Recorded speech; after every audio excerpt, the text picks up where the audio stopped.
Traffic enforcement ہے، یہ parallel چلتی ہے. آپ نے دیکھا ہم نے کراچی میں پہلے ہم نے ڈرائیونگ لائسنس برانچ پورے سندھ میں جتنے بھی ہمارے برانچز تھے ان کو ریفارم کیا، اور میں آج بڑے کانفیڈنس کے ساتھ کہتا ہوں کہ ایک سال میں اگر آپ ٹوٹل دیکھیں تو تقریباً 9 لاکھ کے قریب ڈرائیونگ لائسنس بنے. تو 9 لاکھ کا نمبر ڈرائیونگ لائسنس کا بننا ایک سال میں اٹس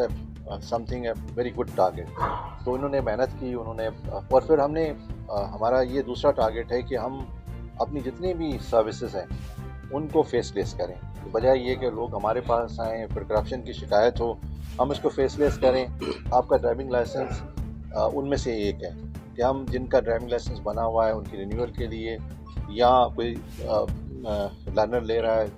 اس کے لیے، یا کوئی انٹرنیشنل پرمٹ لے رہا ہے، اس کو آنے کی ضرورت نہیں ہے. جسٹ وہ ہمارے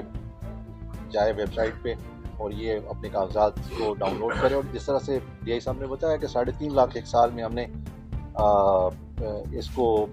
آن لائن کر کے ہم نے دیا، اور وہ ہماری کوریئر سروس ہے، نیکسٹ ڈے پہ آپ کو اپنے گھر پہ یہ ڈرائیونگ لائسنس ملا. یہ جو بدین میں ہم نے ڈرائیونگ لائسنس برانچ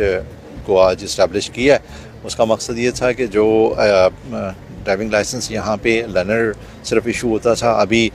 پرماننٹ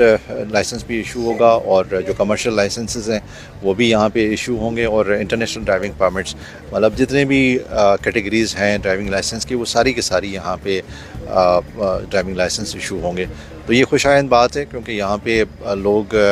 دور جا کے حیدرآباد یا کراچی میں لائسنس لیتے تھے، اور اس وجہ سے لوگ ڈسکریج بھی ہوتے تھے کہ وہ بغیر ڈرائیونگ کے ڈرائیونگ کرتے تھے. اس برانچ کے کھلنے سے لوگوں کو یہ سہولت ملے گی، تو وہ لائسنس لیں گے اور اس کے بعد وہ ڈرائیونگ کریں گے. تو یہ میں سمجھتا ہوں ہمارے لیے ڈپارٹمنٹ کے لیے بہتر ہے، اور لوگوں کے لیے، کیونکہ وہ ایز پر جو لا ہے وہ ڈرائیونگ کریں.